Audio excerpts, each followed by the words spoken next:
ايوه. ايه يا ماما؟ تعالي يا ماما. ايه يا بنتي؟ عامله ايه؟ الحمد لله. في ايه اللي جابك دلوقتي؟ حماتك يا اختي اتصلت بيا، قالت لك ايه؟ قالت لي تعالي حالا دلوقتي، عايزين في حاجه ضروري تعالي تعالي. عشان مروه عامله مصيبه. قالت لك مروه عامله نصيبه، انا اللي عامله نصيبه برضه. ما كل حاجه تتعمل يبقى مروه. قالت لي مروه عامله مصيبه وتعالي حالا. انا ما رضيتش اطلع لها على طول، قلت اما اجي اشوف ايه المصيبه اللي انت عاملاها دي الاول وبعدين ابقى اطلع لها. هي قالت لك يعني اتصلوا بيك قالوا لك تعالي بنتك عامله نصيبه؟ وبعدين انت لابسه اهو يعني. ما انا ما قلعتش من ساعه ما كنا نزلنا. كنت فين؟ هي متفقه من يومين، كانت متفقه معانا ان احنا رايحين النزهه. تمام حلو. صليتش على النبي؟ اللهم صل عليك يا نبي. حضرنا، جبنا الموز وجبنا البرتقال وعملنا سندوتشات الكبده، وهي عملت صينيه الكيكه، وبنتها كانت عامله البطاطس المحمره وعامله برجر الصراحه، وجبنا ازايز الحاجه الساقعه، وجبنا ايه ملايتين عشان نفرشوهم، وانا رحت جبت لها خداديه من الخداديات قلت عشان ظهرها لما تسند بدل ما ظهرها بيوجعها. واخدنا الميه ولمينا العيال واخدنا بعضنا، وبنتها جت ورحنا اخدنا بعضنا، ركبنا 2 اوبر ورا بعض ورحنا بيهم النزهه. حلو قوي. لحد دلوقتي في حاجه؟ لا دي رحله جميله وممتعه. لحد دلوقتي انا صدر مني حاجه وحشه؟ لا يا اختي ده حاجه زي الفل. تمام قوي. المهم يا ماما رحنا فرشنا وقعدنا، هتقولي خدي يا طنط اسندي ظهرك اهو يا حبيبتي اسكتي، ومش تاخدي حاجه ساقعه يا طنط، لا مش عارفه ايه يا طنط خدي، مش عارفه تشرب وتاكل. ويا ماما فيها حركه وحشه بصراحه، بس عملت نفسي مش واخده بالي.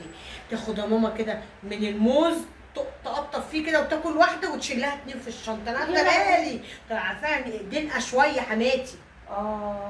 تفصل تموت في التفاصيل وتموت في اللك. يا اختي طب ومين هياكلوا غيرها وغير عيالها وبنتها؟ لا بس انت تديها برتقانه بتاكلها، وبعد كده ايه هوب تسهيكي وتيجي اخده كده وحاطه في الشنطه. خصله سودا. خصلتها نيله طول عمرها بتاعت بطنها وبتاعت كرشها. يوم فرح اتعملوا كده. فاكره يوم في الفرح بتاعك لما تاخد في الاطباق وترص؟ حط في اكياس حطهم في الشنطه معاك. ولا يوم السبوع، فاكره يوم السبوع البت الكبيره بقت تلم في الحمص وتخبي وتقول لك ما خدتش انا ما خدتش. المهم يا ماما ما رضيتش افقشها ان هي عماله تاخد من الفواكه وتحط، تاكل في جوزها وتحط في شنطتها، تاكل في جوزها وتحط في شنطتها. سكت. المهم ايه العيال قالوا شبطوا يلا يا ماما ودينا ايه عايزين نشوف جبلات القرود، تعالي لجبلات القرود يا ماما. المهم قلت له ايه طب تعالي دي هتيجي معايا فاديه؟ قالت لي لا انا قاعده مره مش قادره اتحرك. اخت جوزي. اخت جوزي. تيجي تقعدي معايا؟ لا والله مره ما قادره. سكت. الوليه عملت نفسها انجوغه وعملت نفسها بنت 18 سنه وقرصها والف جزمه لا تنزل معانا هي كمان تروح جبلات القرود. يا طنط عقلي، يا طنط انت ست كبيره، يا طنط مش هتقدري تمشي خطوتين على بعض. جبلات قرود ايه اللي عايزه بتوع عيال صغيره يا طنط؟ بعدين دي قصيره قد كده هتشعلق على شوكولاته ومش عارفه ما بتشوفهاش.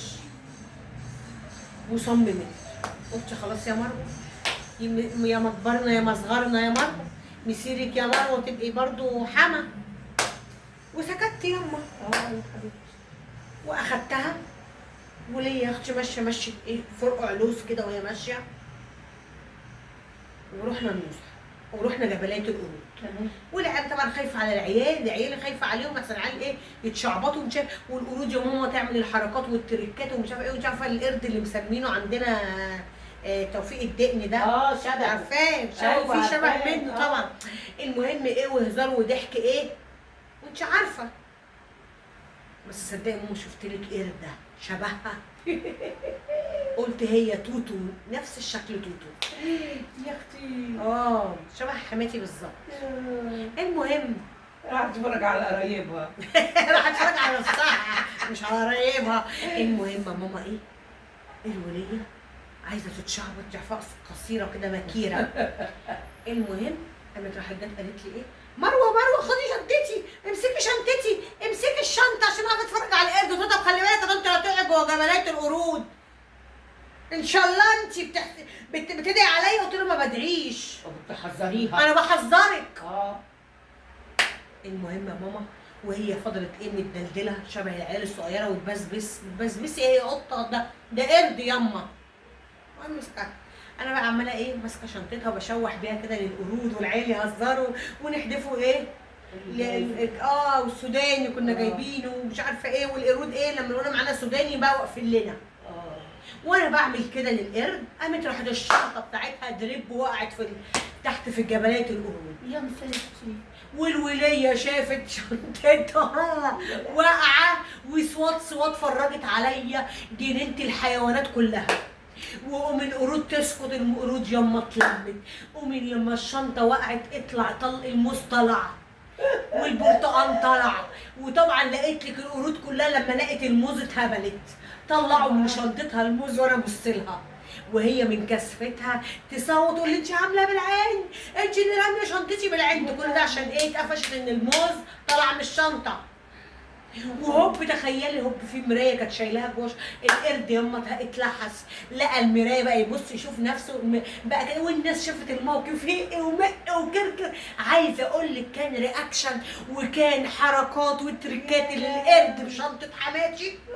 وعايزه اقول لكم القرد قال شال الشنطه كده ويمشي كده وهوب لقى يا ماما ايه بقى الكارثه. سيبك من كل ده يعدي، طلعوا فلوس من المحفظه وراح يقطعها وياكلها. ودي شوفوا الفلوس ترقع بالصوت لحد ما الوليه لقيت الفلوس بتتقطع اغمى عليها. يا خرابي. ما انت عارفاها بخيله بخل السنين، الجنيه بالنسبه لها مليون. ده مره انا شفت قرد في السبت اخذ النضاره من وش الوليه ولبسها على دماغه. بجد؟ هو القرود بيعملوا حركات الانسان عادي.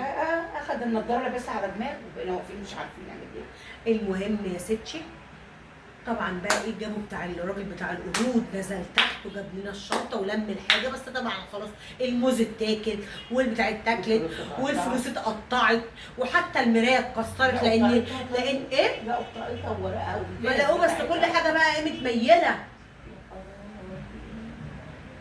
قومي انت عامله بالعين، انت قاصده ترمي لي بتاعتي، انا غلطانه، انا ما اروحش معاكي حته ثانيه وزعيق زعيق وخدي بنتك واركبوا اوبر وسيبيني انا وعيالي في النزهه.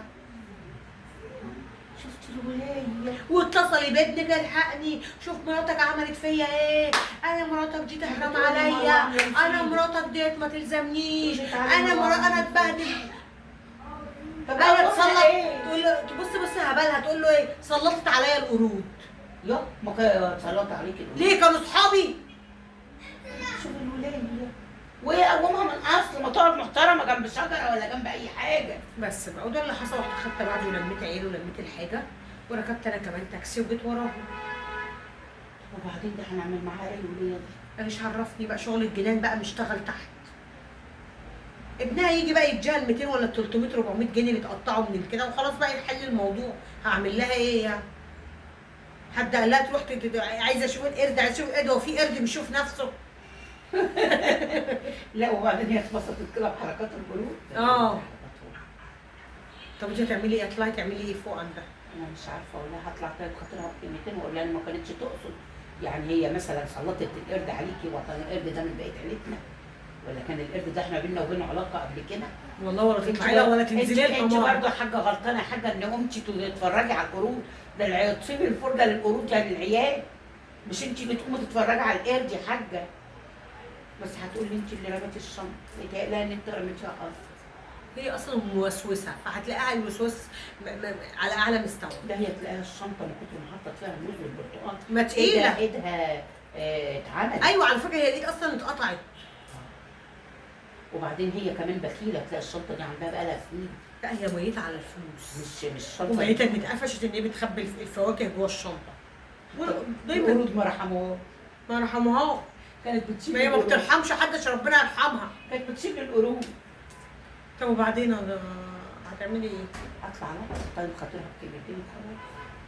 هو بيني وبينك يعني انت مش غلطانه المره دي، عشان انا كل مره بقول لك انت اللي بتجيبي لي المصايب انت على طول دايما جايه عليا. لا المره دي انت مش غلطانه، انت مالك انت بقى. هي كانت قعدت في حالها وجنب شجره وحاطه لها انت شالته تسند على ظهرها تقعد وتريح نفسها ولا تقوم تتفرج على قرد ولا تقوم يا تتفرج اختي على تشوفيها وهي قرد. عماله تتفرج على القرود، قلت يا اختي يا اختي الشايب لما يتدلع يبقى شبه مش عارفه ايه بس بيني وبينك يا بنت مروه، القرود دول لذة، حركاتهم جميله. مش الممثليه، مش حركاتها لذيذه، هي ست كبيره، هي اللي مقعدها ست انا عجوزه. بتكلم على القرود نفسهم، هو ينفع اجيب قرد بنت مروه يا ريت، طب ما صدقني عجبني القرد، قلت احطه لها تحت ليل نهار.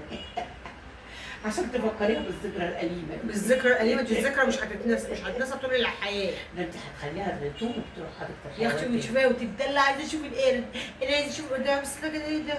الشيب لما يتدلع يبقى شبه الباب المخلع. ده بعد كده مش هتروح حديقة الحيوان تاني. شوف ده مراحل. اما اقول اروح اراضيها بكلمتين بقى، اعمل ايه؟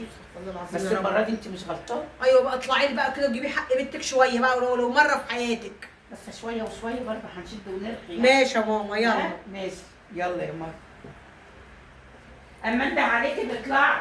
مش عايزه اطلع لها انا الست دي. لا معلش، ما بتمسك اللكه ما بتبطلش، باخد كوم اسبرين. هنده عليكي واخليكي تقولي معلش يا ماما حقك عليا. استغفر الله العظيم يا رب.